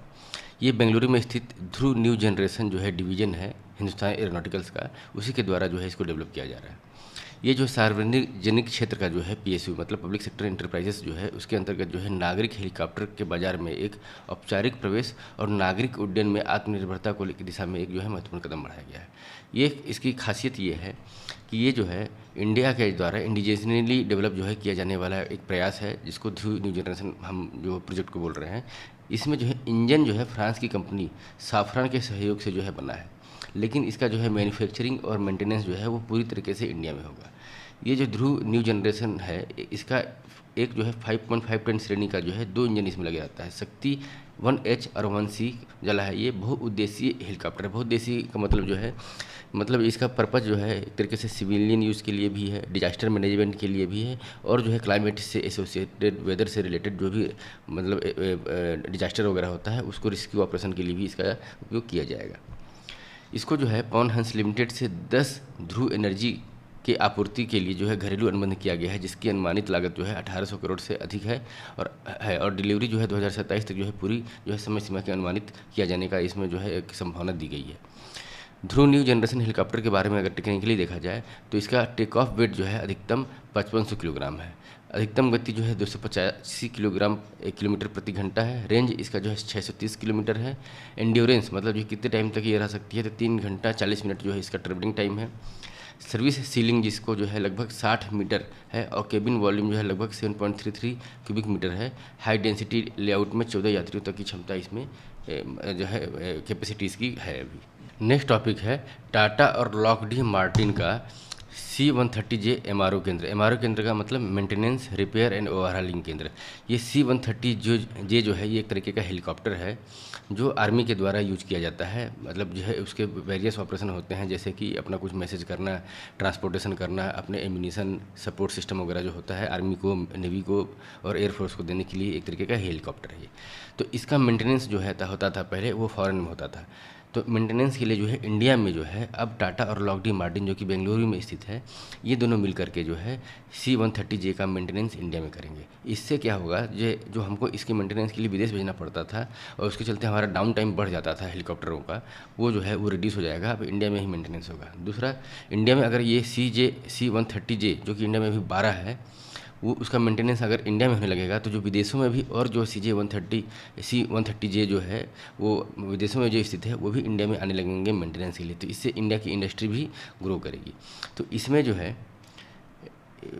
मतलब जो है क्या क्या चीज़ें होंगी, तो हैवी मेंटेनेंस होगा, फिर एवियोनिक्स अपग्रेड जिसमें विमान की इलेक्ट्रॉनिक्स और नेविगेशन प्रणालियों के आधुनिकीकरण बनाना होगा, फिर संरचनात्मक मरम्मत जिसमें विमान के ढांचे और कलपुर्जों की ओवरऑलिंग की जाएगी।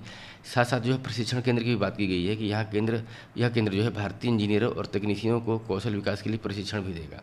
तो ये जो होता है ओवरऑल जो है इसका मकसद यही है, टाटा और लॉकहीड मार्टिन का जो ये प्रोजेक्ट है कि भारत में जो है इस विमान का टोटली जो है मेंटेनेंस करना है। CJ-130J को अगर देखा जाए तो ये सुपर हरक्यूलियस विमान है जिसका जो है उपयोग जो है मल्टीपर्पज़ उपयोग होता है। ये 4 इंजन वाला जो है ट्रबोप्रोप सैन्य परिवहन विमान है जो कि विश्व भर में टेक्निकल एयरलिफ्ट के लिए कार्य करता है। ठीक है, जिसमें इसका मुख्य कार्य जैसे होता है कि सैनिकों और उपकरणों का परिवहन करना, आपदा राहत, मानवीय सहायता मिशन, मेडिकल इवैक्यूएशन और सीमावर्ती क्षेत्रों के संचालन में इसमें शामिल है। वर्तमान में भारतीय वायुसेना के पास जो है 12 C-130J सुपर हरक्यूलिस विमान है जो कि सामरिक परिवहन, आपदा राहत, लद्दाख जैसे ऊंचाई वाले क्षेत्रों पर संचालन के लिए अत्यंत महत्वपूर्ण हो जाते हैं। तो बेसिकली जो है इसके द्वारा जो है टाटा जो डिफेंस सिस्टम है उसके द्वारा और लॉकहीड मार्टिन के द्वारा बेंगलुरु में इसको इस्टेब्लिश किया गया। फिर जो है लार्सन एंड टुब्रो के द्वारा और एवं भारतीय सेना के बीच में एक पिनाका रॉकेट सिस्टम के लिए समझौता किया गया है। इसमें लार्सन एंड टुब्रो और आर्मी का एक डिपार्टमेंट होता है, इलेक्ट्रॉनिक्स एंड मैकेनिकल इंजीनियरिंग जो है उसके बीच में एक समझौता हुआ है, अनुबंध हुआ है। इसके तहत जो है सेना की मारक क्षमता को और आधुनिक बनाए रखने के लिए इस दिशा में कदम बढ़ाया गया है। उद्देश्य इसका ये है कि जो Pinaka multiple launch rocket system है उसको ओवरहाल मतलब पूर्ण मरम्मत करना, अपग्रेडेशन करना और दीर्घकालीन के लिए रख रखाव सहायता प्रदान करने के लिए इसके द्वारा L&T के द्वारा जो है इसमें टाई अप किया गया है। तो ये पब्लिक प्राइवेट पार्टनरशिप के तहत पे जो है ये बढ़ता हुआ कदम है डिफेंस सेक्टर में। इसमें जो है निजी क्षेत्र की जो है विशेषज्ञता को लाभ मिलेगा, ऐसा जो है उम्मीद जताई जा रही है। इसी पर्पज़ से जो है ये जो है एग्रीमेंट किया गया है। अब इस डिस्कशन में हमने जो है डिफेंस से रिलेटेड, साइंस एंड टेक्नोलॉजी से रिलेटेड जो भी करंट अफेयर था मार्च अप्रैल 2026 का घटना चक्र में, उसको हमने डिस्कशन किया। आई होप ये डिस्कशन, ये इन्फॉर्मेशन आपको एग्जामिनेशन के पर्सपेक्टिव से महत्वपूर्ण लग रहा होगा और आप इसका जो है डेफिनेटली कुछ बेनिफिट ले रहे होंगे। अगर ये सीरीज़, ये इन्फॉर्मेशन, ये वीडियो आपको अच्छा लगा तो प्लीज़ इसको लाइक कीजिए, शेयर कीजिए। इससे मेरा मोटिवेशन काफ़ी बढ़ता है। Thank you very much for your kind attention.